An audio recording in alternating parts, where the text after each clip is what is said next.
Hey guys, আরও একবার তোমাদের স্বাগত এক্সট্রা নলেজ চ্যানেলে। তো আজ তোমাদের বোঝাবো যে পাসওয়ার্ড কীরকমভাবে সেট করব। তো আমরা ম্যাক্সিমাম লোকের পাসওয়ার্ড ধরো আমি বলেও দিতে পারি। আমাদের কি হয়, ধরো যে কোনো লোকের আমাদের ধরো Facebook ID, Gmail ID, Instagram আরও এক্সট্রা ধরো যা যা রয়েছে, ঠিক আছে।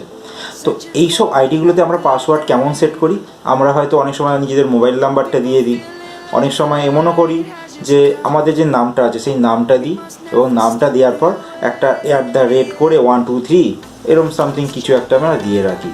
তো এই পাসওয়ার্ডগুলো যারা হ্যাকার তাদের পক্ষে খুব ইজি হয়ে যায় যে পাসওয়ার্ডটা তোমাদের জেনে নেওয়ার জন্য, এবং তারা লগ ইন করেই ফেলে। এছাড়া অনেক সময় আমরা 1 2 3 4 ভাবেও ব্যবহার করি সিম্পল পাসওয়ার্ড। এইটা হচ্ছে একটা রিসার্চে দেখা গেছে যে ম্যাক্সিমাম লোক 1 2 3 4 5 করেই ছেড়ে দেয় ম্যাক্সিমাম লোক। তো এইখানেও প্রচুর লোকের ডাটা যারা হ্যাকার তারা নিয়ে নিতে পারে এরকম সিম্পল তো আমি তোমাদের আজকে জানাবো যে এরকম পাসওয়ার্ড করতে হবে যেই পাসওয়ার্ডটা কোনো হ্যাকার বলো বা থার্ড পার্টি যে কোনো লোক তোমাদের পাসওয়ার্ডটা না জানতে পারে, এবং সেটি খুব কড়াভাবে তোমাদের করতে হবে পাসওয়ার্ডটা। সেটা কীরকমভাবে সেট করতে পারো, তো আমি তোমাদের আগেই সাজেশান দেবো যে এমন কিছু পাসওয়ার্ড করবে। সেক্ষেত্রে দেখো $সাইন, এছাড়া অনেক সময় আমরা দেখি হ্যাশট্যাগ, স্টার, এরকম অনেক রকম সাইন থাকে। সেই সাইনগুলো তোমরা বেশি করে ইউজ করতে পারো। সেইগুলো যদি তোমরা ইউজ করো তাহলে সেই ক্ষেত্রে কী হয়, যারা হ্যাক করে মানে তোমাদের আইডিটা খোলার চেষ্টা করে তারা সাধারণত পেরে ওঠে না। যেরকম একটা উদাহরণস্বরূপ আমি তোমাদের একটা বলে দিই।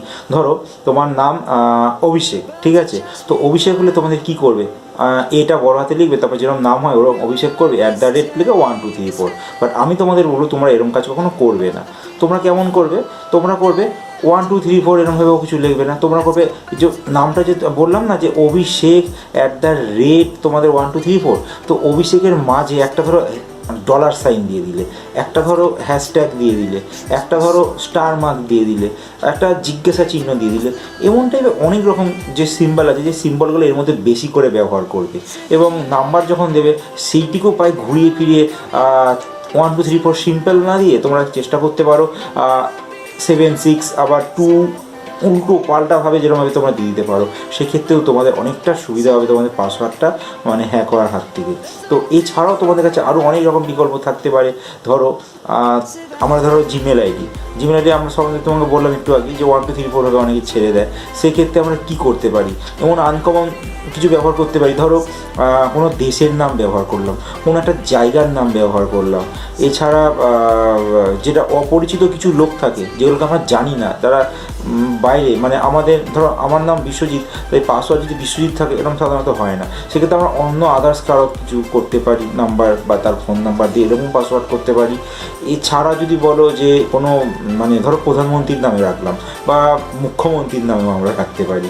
তো এরকম টাইপের অনেক রকম আছে যে মানে ঘুরিয়ে ফিরিয়ে যদি তোমরা একটা ব্যবহার করো। আর মাস্ট তোমাদের সাজেশান দেবো, যখন পাসওয়ার্ড তৈরি করবে সেক্ষেত্রে তোমার স্টার মার্ক, হ্যাশ, তোমরা যেটা হচ্ছে @ এইগুলো খুব ব্যবহার করবে, এবং হচ্ছে জিজ্ঞাসাবোধক যে চিহ্নটা আছে সেইগুলো ব্যবহার করবে।